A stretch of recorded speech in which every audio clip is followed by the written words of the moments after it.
So, how many times have you heard we were wrong about Golden Freddy, or some other aspect of the FNAF lore? People claiming that the vast majority have had the completely wrong idea about something the entire time, making you believe that although everyone had this specific interpretation, it was incorrect, and you should actually believe this interpretation. Well, guess what? It's officially my turn. But first, let me tell you about a little book called The Week Before. Fun idea, right?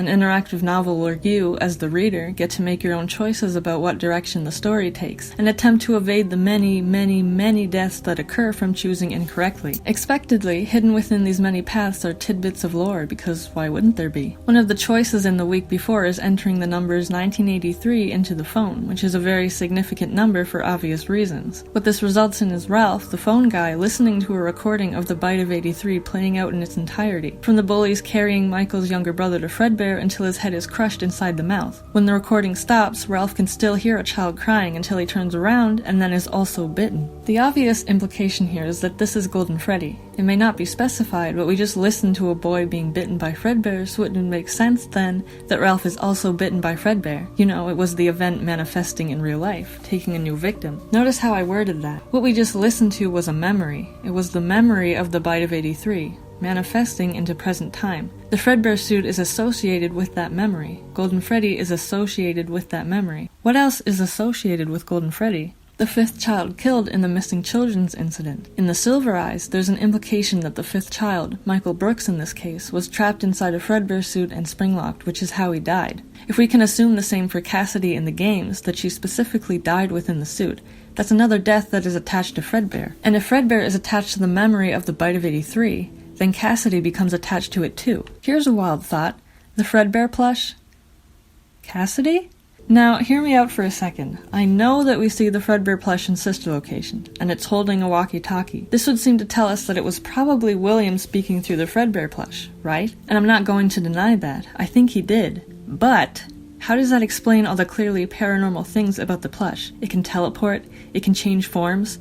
By the way, does that sound familiar? And it's like it's forewarning the bite victim of things that are yet to happen. You know what will happen if he catches you. That's not the only case of this either. The little girl who says the animatronics come to life at night, even though they aren't possessed until 2 years later. The classic, why is the tiny toy Chica missing its beak? What are these premonitions of the future? Why are they here? Why is it like this memory of 1983 is being infected by details that are from a later point in time? Could it be that this memory is being overridden by a spirit that is from a later point in time? A spirit who dies in the Fredbear suit, and thus is able to enter another memory associated with a death in the Fredbear suit. Obviously, Cassidy wasn't physically present in 1983. But if she were to enter that memory after the fact, she would learn things about the bite victim, wouldn't she? Things like his favorite childhood toy, William speaking through his plush, the fact he died on his birthday. Cassidy knows about all these things. She's asking the bite victim about these things in the logbook, trying to jog his memory. She's now connected to that memory. She's connected to Golden Freddy, the memory of the Bite of 83. So let's back up a bit here. What exactly am I proposing? That Golden Freddy isn't a spirit? Sort of yes, sort of no.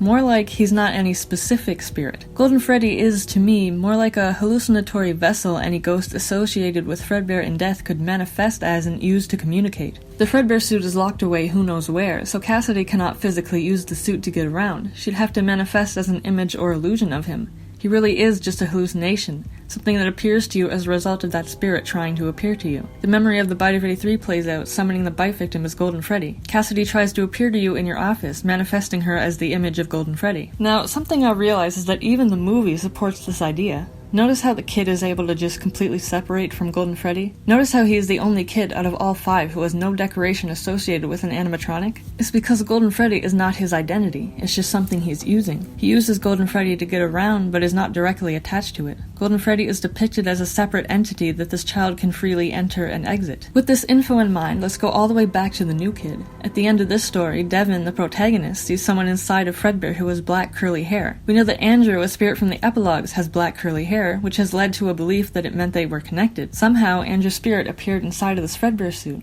But why?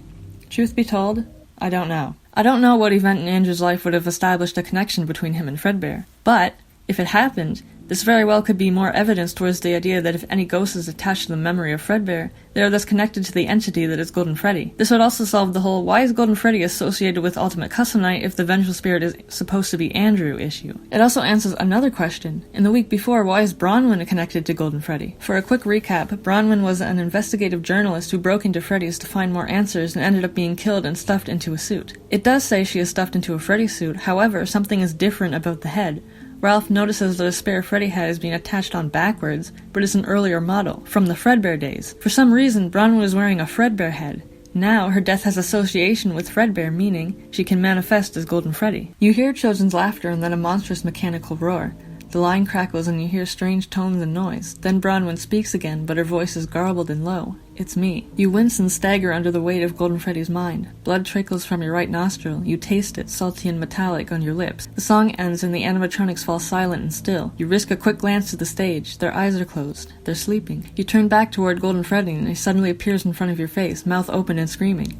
You stagger and fall to your knees. Golden Freddy puts his hands on either side of your head. Just under the angry onslaught of noise, you hear a soft voice, a warm and gentle one. A woman saying, "It's me. Thank you. You did it. She'll be alright now. She's safe. She's safe." When this book first came out, I assumed this was just Cassidy, despite it saying it's a woman's voice and not a young girl's. Even in spite of it saying Bronwyn was the one who said "it's me," I thought Cassidy was pretending to be her for some reason. Now, I really doubt that. I think it really is Bronwyn. I think Bronwyn, in being a Fredbear-associated death, was added to the list of spirits that can appear as and communicate through Golden Freddy. Also, take a look at this. This is the iconic scene we all know, a phone guy dying in the night for a call from FNAF 1. But there's a strange detail here. The animatronics scream, all of them. All of them? But if you listen to the actual call, who exactly is screaming? I always wondered what was in all those empty heads back there. You know. Oh no.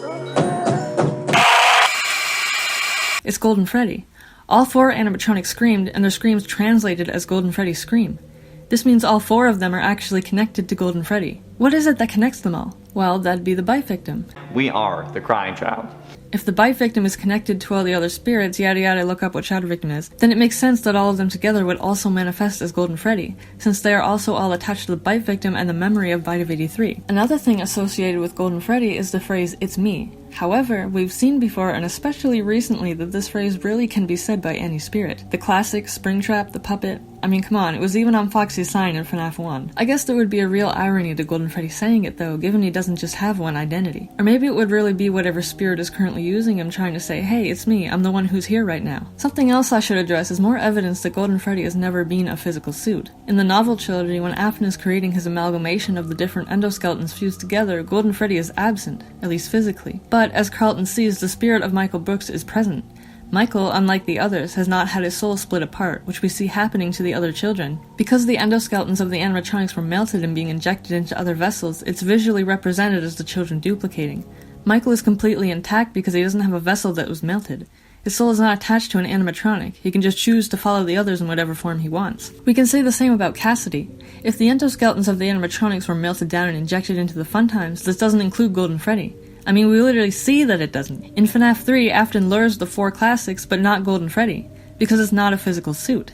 Instead, the soul of Cassidy appears, following her friends. Speaking of someone following their friends, look at Golden Freddy across all the games. His appearance changes. In FNAF 1, he looks like a classic animatronic. In FNAF 2, he looks like a withered animatronic.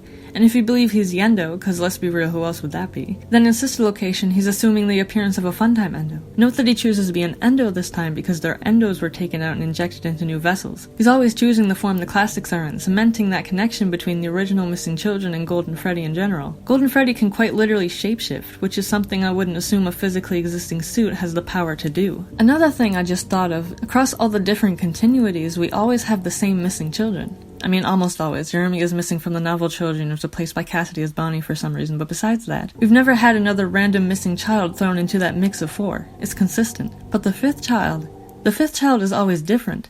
It's never the same character, because Golden Freddy isn't one character. He could be anyone, any person who has become associated with the memory of the character that is Fredbear. Because that's what he is now, a memory. Golden Freddy isn't the ghost of a missing child, he's the ghost of Fredbear. He's his legacy. And that was a cool way to end the script, so I'm cutting it there. Hope you enjoyed and give this concept some consideration. Bye!